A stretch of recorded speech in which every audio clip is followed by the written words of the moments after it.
Have you ever called yourself out on your own shit? I have, and I bet you have too. So I'm going to tell you about an instance where I have, and it has made a big, profound difference in my life. Before I was a health and fitness professional, I was determined to climb the corporate ladder. And it's kind of funny looking back now because I'd climbed as high as becoming a training and events manager for a global marketing company, and things couldn't get any better than that in terms of my career aspect within that company. And I quite enjoyed it. I had managed to incorporate things that I'd love into, an otherwise standard office environment. And then outside of that, I was following my other passions, which were music, the music scene, being a part of it in every way that I could, behind the scenes, music festivals, clubs, stage management, production, DJing, the whole gamut. And then obviously enjoying it as well as a patron. So I lived a very, very busy lifestyle in Melbourne when I lived there for 5 years, and got as far, probably further than I would have ever imagined in a shorter period of time. Anyway, when my dad had a heart attack, and you may have heard this before, one night is when I decided to move home to Adelaide. And I quit my job. I quit everything. I really loved my life over there in Melbourne. And when I moved back, I was, people were like, what are you going to do? And I'm like, well, I'll try to find a similar job to my office one, because that's what I thought the only way to be successful is to climb the corporate ladder and be a successful professional in what I had already been developing skills in. What I soon realized was that Adelaide didn't have the same corporate opportunities, and at the time it certainly didn't have the same music scene opportunities.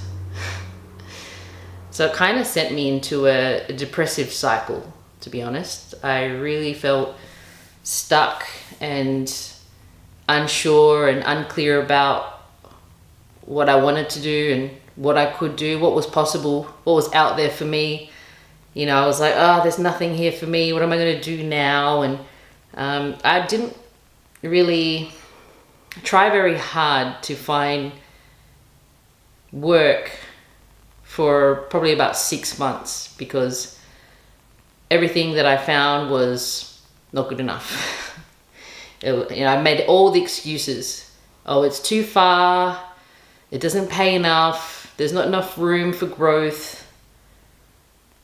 Nah, not that, nah this, nah that. And it really got to the point where I had to call myself out and be like, Ria, cut the BS. You don't want to do it. Like, you don't want to work another office job and start over, really, in a new workplace. So what else could you do? What do you like? And then I had to really think about that. I was like, well, I've been doing like dance choreography since I was probably like 10 years old. I really want to be a dance teacher. I really love going to the gym. That class, body combat, I love that class. Maybe I'll become a body combat instructor. And I was like, okay, well, what does it take to be a body combat instructor? And I'm like, oh, you need a Cert 3 in fitness. Where do I get one of those? Australian Institute of Fitness. Interesting. And I literally booked myself in for a consultation and walked out. I had enrolled myself for my Cert 3 and 4 to become a master in health and fitness. And so that journey began. And I always laugh because, ironically, I never became a body combat instructor because I just fell in love with that one-on-one aspect of personal training that I just didn't feel the need. I really just, when I find something I love, I absolutely obsess over it, and I have to become the best I could possibly be at it. And that's what I have. That's what I've done. But there was a real period of time, I mean, 6 months might not sound like a long time, but that's a bloody long time to not know what you want to do or where you're going to go, or, oh, there's nothing out there for me. I'll never have the same opportunities I had as I did in Melbourne. And it really wasn't there for me at the time. But there was a different path for me. Because if I didn't move back, who knows where I would be now? I'd be doing something completely different.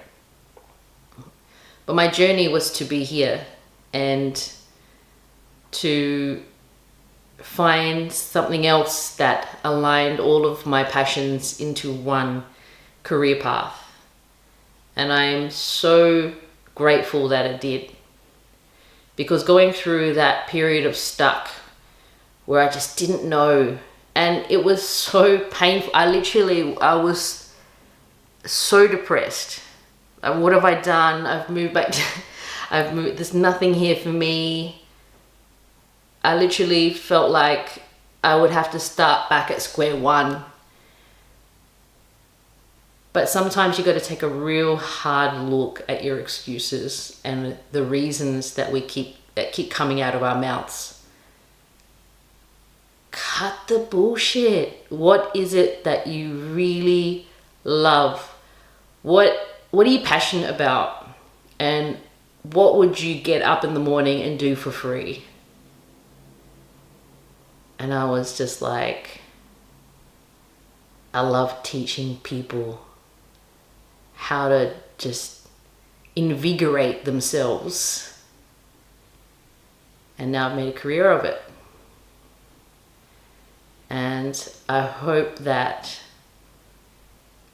sharing my little story, which was kind of inspired by sometimes, when you're driving in the car and you get some of your best ideas, and I was like, yeah, I think there are some people out there that need to call themselves out.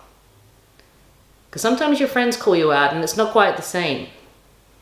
When you call you out, that hits different. That means that you really need to make a change.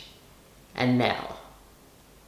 So if that's you, and there's something just stuck, hanging and lingering in your mind about how unhappy you are in your situation, just have a look. Ask yourself these questions. What do I love? What am I absolutely passionate about? Have a look at your search history. What am I always looking up? What's the common thread, the common denominator in all of the things that I'm researching, reading, and listening to? What are the common themes here? I seem to be really passionate about this. Maybe I can make a career out of this, where I can actually wake up every morning and be thankful for the work that I get to do. I hope you find it. I hope that you share it with me. As always, strengthen your mind, body, and soul muscles, superhuman, and stay amazing.